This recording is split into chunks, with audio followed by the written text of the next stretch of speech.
तो चलिए, आज हम उस महायुद्ध के बिल्कुल आखिरी हिस्से में चलते हैं, जहां पर दुनिया की किस्मत का फैसला होना था। ये राम और असुर राज रावण के बीच का वो आखिरी मुकाबला है, जो सिर्फ एक लड़ाई नहीं थी, बल्कि धर्म और अधर्म के महासंग्राम का सबसे ऊंचा शिखर था। लेकिन जरा सोचिए, आप एक ऐसे दुश्मन को कैसे हराएंगे जो मर ही नहीं सकता, जिसके पास ऐसी शक्तियां हैं जिनकी हम कल्पना भी नहीं कर सकते। यही वो सवाल था जिसने इस युद्ध को इतिहास का सबसे महान युद्ध बना दिया। तो जब ये आखिरी लड़ाई शुरू हुई ना, तो ये बिल्कुल भी बराबरी की नहीं थी। सच तो ये है कि एक तरफ ऐसा योद्धा था जिसके पास हर तरह की बढ़त थी। माहौल कुछ ऐसा था। एक तरफ थे राम, जो जमीन पर खड़े थे, पैदल, और पिछले युद्धों से काफी थक भी चुके थे। और दूसरी तरफ था रावण, जो अपने दिव्य रथ पर सवार था, एकदम ताजा और गुस्से की आग में जलता हुआ। मतलब शुरुआत में ही ये मुकाबला एक तरफा लग रहा था। अब देखिए, स्वर्ग से देवता भी ये सब देख रहे थे। उन्हें भी लगा कि ये लड़ाई तो बिल्कुल बराबरी की नहीं है, और अगर ये हुनर की असली परीक्षा है तो फिर दोनों योद्धाओं को बराबर का मौका तो मिलना ही चाहिए। बस इसीलिए उन्होंने बीच में आने का फैसला किया। और यही कहानी में एक मजेदार मोड़ आता है। देवताओं के राजा इंद्र ने फौरन मदद भेजी। उन्होंने अपना खास रथ भेजा, अपने सारथी मातली के साथ। सिर्फ इतना ही नहीं, एक ऐसा कवच भी दिया जिसे कोई भेद नहीं सकता, और साथ में दिव्य हथियार भी दिए। अब जाकर ये लड़ाई हथियारों की नहीं, बल्कि योद्धाओं के असली दमखम की परीक्षा बनने वाली थी।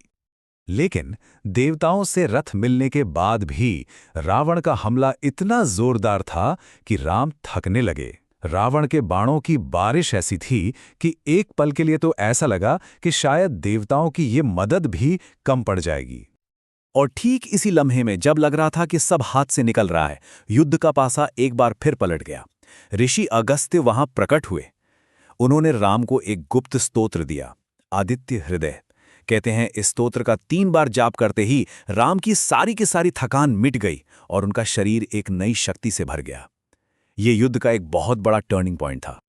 जैसे ही राम नई शक्ति से भरे, खुद कुदरत ने भी इशारे देने शुरू कर दिए। ऐसा लग रहा था मानो पूरे ब्रह्मांड ने अपना पक्ष चुन लिया हो और अपना फैसला सुना रहा हो। ये फर्क साफ साफ दिख रहा था। रावण के लिए सब कुछ अशुभ हो रहा था। गिद्ध उसके रथ के पीछे उड़ रहे थे, खून की बारिश हो रही थी और उसके पैरों के नीचे धरती कांप रही थी। वहीं दूसरी ओर राम के लिए अच्छी हवाएं चल रही थीं, आसमान बिल्कुल साफ था और सूरज तेज चमक रहा था। ये सिर्फ इशारे नहीं थे, ये तो किस्मत का फैसला था। ये युद्ध इतना अनोखा था, इतना बड़ा था कि इसकी तुलना किसी और चीज से की ही नहीं जा सकती थी। जैसा कि ग्रंथों में कहा गया है, राम रावण के युद्ध की तुलना सिर्फ राम रावण के युद्ध से ही हो सकती है। इससे आप अंदाजा लगा सकते हैं कि वो लड़ाई कितनी भयंकर रही होगी।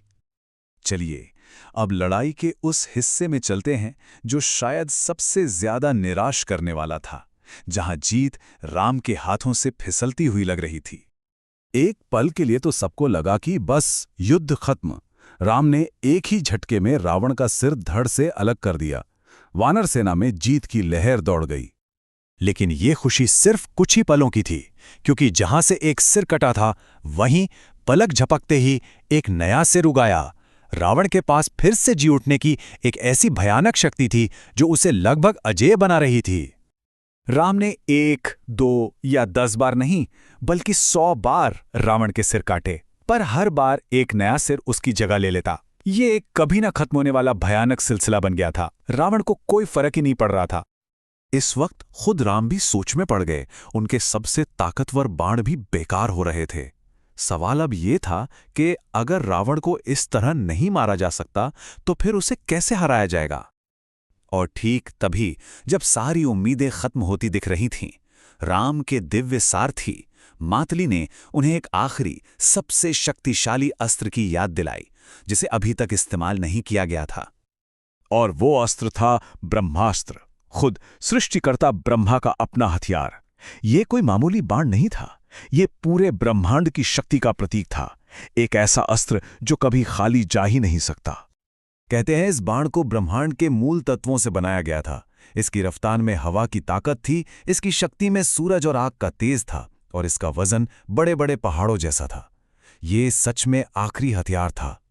राम ने वेदों में बताई गई विधि से मंत्र पढ़े और उस बाण को धनुष पर चढ़ाया। जैसे ही उन्होंने धनुष की डोरी खींची, सारी धरती कांप उठी, और जब वो बाण छोड़ा गया तो हर जीव डर से सिहर गया। उस दिव्य अस्त्र ने रावण के हर कवच को, हर माया को पार करते हुए सीधे उसके दिल में जाकर वार किया। यही उसकी एकमात्र असली कमजोरी थी। उस एक ही वार ने उसके प्राण खींच लिए। जो रावण अजेय लग रहा था, वो आखिरकार अपने रथ से नीचे गिर पड़ा, मृत।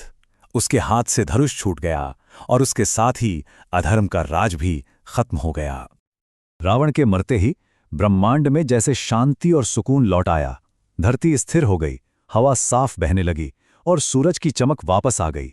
ऐसा लगा मानो कुदरत भी धर्म की इस जीत का जश्न मना रही हो। ये तो इस महाकाव्य का सिर्फ एक हिस्सा था।